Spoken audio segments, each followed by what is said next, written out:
Hai great people, jangan pernah bosan ya untuk belajar akuntansi. Memang gak mudah, tapi juga gak sulit kok selagi kita mau terus berupaya untuk belajar. Pada video kali ini kita akan mengenali tentang audit. Audit sangat penting untuk dilakukan karena di dalam menjalankan sebuah perusahaan tidak terlepas dari adanya penyimpangan yang kemungkinan dapat terjadi. Audit secara sederhana dapat diartikan sebagai suatu pemeriksaan atas laporan keuangan perusahaan.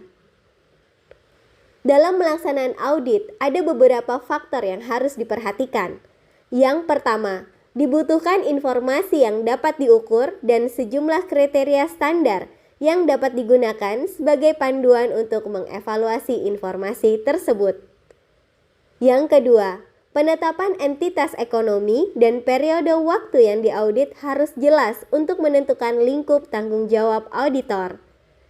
Yang ketiga, bahan bukti harus diperoleh dalam jumlah dan kualitas yang cukup untuk memenuhi tujuan audit.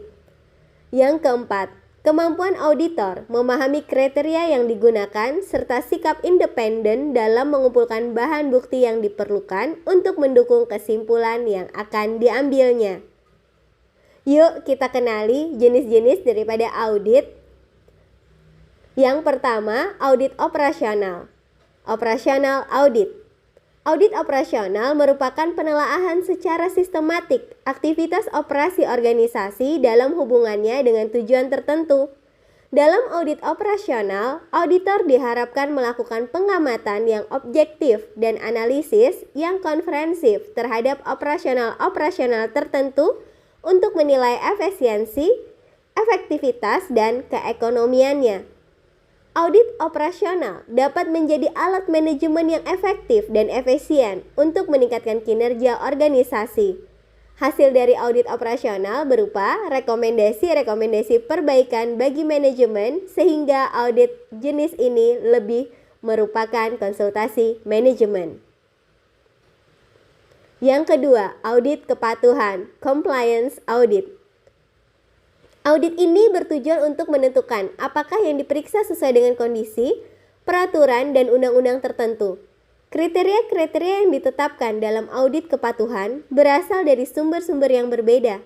Contohnya, ia mungkin bersumber dari manajemen dalam bentuk prosedur-prosedur pengendalian internal. Audit kepatuhan biasanya disebut fungsi audit internal karena oleh pegawai perusahaan. Yang ketiga, audit laporan keuangan, financial statement audit.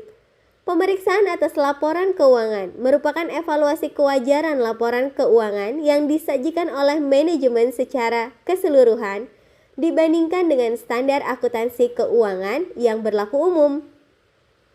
Yang keempat, audit investigatif. Audit investigatif adalah audit yang dilakukan berkaitan dengan adanya indikasi tindak pidana korupsi dan atau penyalahgunaan wewenang dan atau ketidaklancaran pembangunan. Demikian, semoga bermanfaat. Jika ada komen atau request untuk materi selanjutnya, silahkan di kolom komentar. Terima kasih.